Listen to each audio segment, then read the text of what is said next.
Assalamualaikum warahmatullahi wabarakatuh.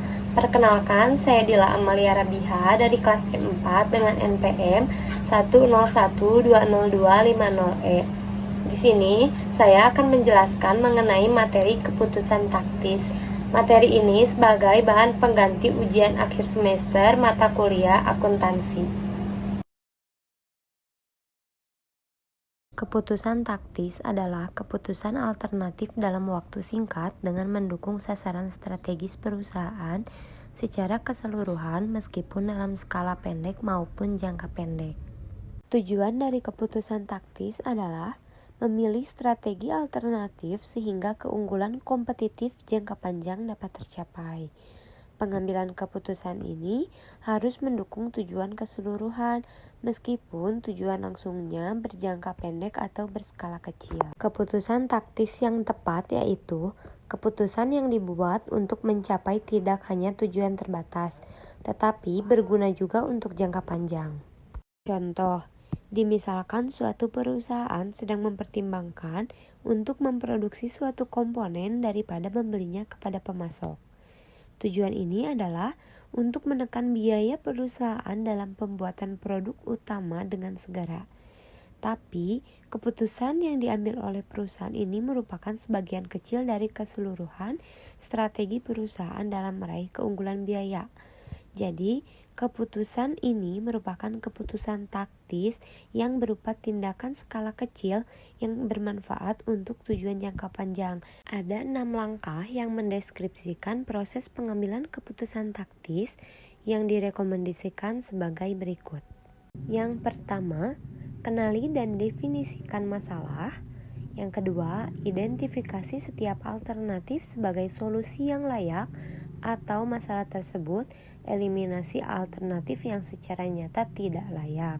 Yang ketiga, identifikasi biaya dan manfaat yang berkaitan dengan setiap alternatif yang layak. Kemudian, klasifikasikanlah biaya dan manfaat sebagai relevan atau tidak relevan, serta eliminasilah biaya dan manfaat yang tidak relevan dari pertimbangan. Yang keempat, hitunglah total biaya dan manfaat yang relevan dari masing-masing alternatif. Yang kelima, nilailah faktor-faktor kualitatif. Yang keenam, pilihlah alternatif yang menawarkan manfaat terbesar secara keseluruhan. Nah, dari keenam model keputusan ini, jika diikuti akan mengarah ke suatu keputusan. Biaya relevan. Biaya relevan ini merupakan biaya masa depan yang berbeda pada masing-masing alternatif. Semua keputusan yang berhubungan dengan masa depan, karena itu hanya biaya masa depan yang dapat menjadi relevan dengan keputusan. Misalnya, biaya tenaga kerja langsung merupakan biaya relevan karena dalam memproduksi suatu barang menggunakan tenaga kerja langsung yang harus dibayar. Dan jika tidak memproduksi suatu barang, maka biaya tersebut tidak akan muncul. Etika dalam mengambil keputusan taktis. Dalam mengambil keputusan ini, etika selalu berkaitan dengan cara keputusan diimplementasikan dan kemungkinan pengorbanan sasaran jangka panjang untuk hasil jangka pendek. Biaya relevan ini sangat berguna dalam mengambil keputusan taktis. Keputusan yang dimiliki ini memiliki gambaran langsung atau sasaran terbatas dalam pikiran. Seringkali timbul godaan untuk melakukan tindakan langsung yang meragukan tanpa mempertimbangkan dampaknya.